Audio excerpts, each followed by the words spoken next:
The Loch Ness Monster.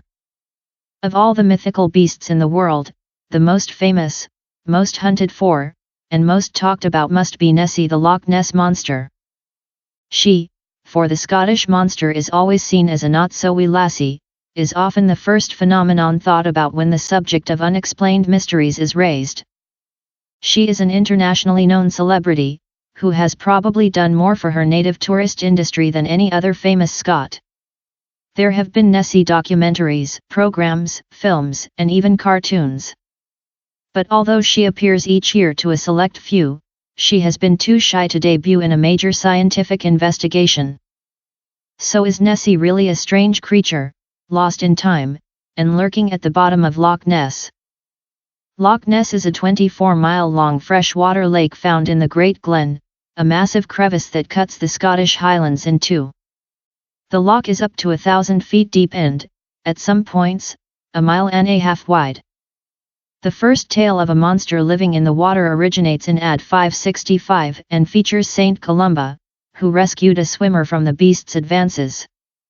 Experts now generally feel that Saint Columba actually encountered a known, normal, marine animal that had ended up outside its natural environment. Although the loch continued to be the focus of strange sightings, it was not until the 20th century that the phenomenon really flourished. In 1933 the Loch Ness Lakeshore Road was built. This initiated a flood of sightings and created the Nessie legend. In April that year, a local couple spotted an enormous animal rolling and playing in the water. They reported what they had seen to the man in charge of salmon stocks in the loch, who then saw the monster himself, describing it as having a 6-foot-long neck, a serpentine head and a huge hump. He suggested the creature was a total of 30 feet in length. In the July, a family from London were driving along when they almost crashed into a massive dark, long-necked animal that strolled across their path and then disappeared into the water. Similarly, early the next year a young veterinary student was riding his motorcycle along the road when he almost struck a creature. He said what he saw had a large bulky body, with flippers, a long neck and a small head.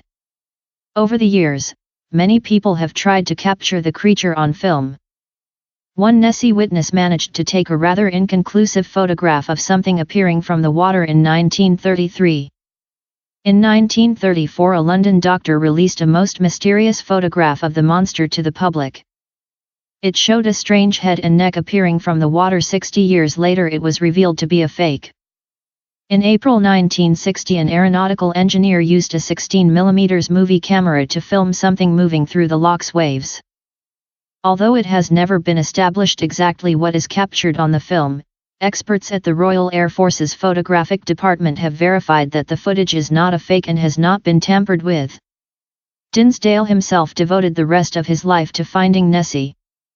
Recent years have also provided new sightings. In June 1993, a couple were on the bank of the loch when they saw a huge, strange creature lolling about in the water. They said it must have been about 40 feet long, with a giraffe-like neck and very light brown flesh. Later that same evening, a father and son were on their way home when they spotted something odd in the water. They later told reporters they saw an animal with a neck like a giraffe swimming swiftly away from the shore. Because of the evidence accrued during these two episodes, bookmakers William Hill slashed the odds of there really being a Loch Ness monster from 500 to 1 to 100 to 1. Despite over 3,000 similar sightings by private individuals, Nessie has always been coy about exposing herself to dedicated, scientific research teams. The Academy of Applied Science from Boston, Massachusetts operated the first extensive expedition in the early 1970s. Using underwater cameras and sonar equipment, the project captured images of what looked like an 8-foot-long flipper, an unusual 20-foot-long aquatic body, and even a hazy photo of a creature's face. However, an organized, structured sonar sweep of the loch in 1987, named Operation Deep Scan, revealed the earlier portrait picture of Nessie was actually a tree stump. That said, Deep Scan did report various, unaccounted for, large sonar echoes moving about in the extreme depths of the loch. Although these hunts have proved inconclusive, other recent scientific evidence has been more hopeful. In March 2000, a team of Norwegian scientists, the Global Underwater Search Team, picked up bizarre noises in the Loch's water. At one point, whatever was making the sounds even crashed into the team's underwater microphone. This group had already recorded unusual sounds from another mythically monster-infested lake in Norway. The strange noises found in Loch Ness are described as a cross between a snorting horse and a pig eating, closely matching the experiences in Norway. Not only does this suggest there are unknown creatures in both lakes, but they might actually be related. In recent years, sonar equipment has also discovered huge underwater caverns opening onto the bottom of the loch. These structures have been termed Nessie's lair, and may well be large enough to house and hide a whole family of monsters. It is agreed that a breeding colony of beasts would be needed to continue its existence, and some witness accounts have reported more than one Nessie appearing on the water's surface. Nessie's actual species is still unknown, although experts have suggested it may be a manatee or type of primitive whale.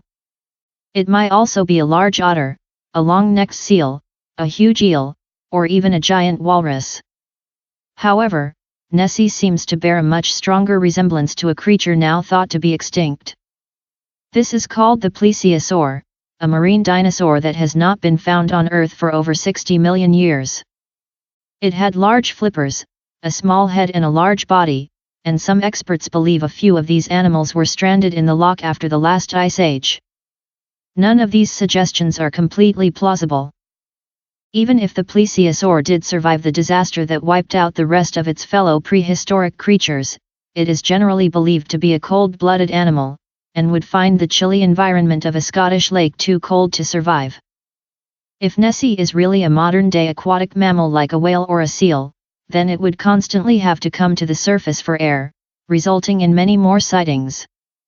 One cannot help but feel there might actually be something in the murky depths of Loch Ness. With the continued interest that actually grows with each unsuccessful scientific study, this loch remains the home of the world's most mysterious, unexplainable monster.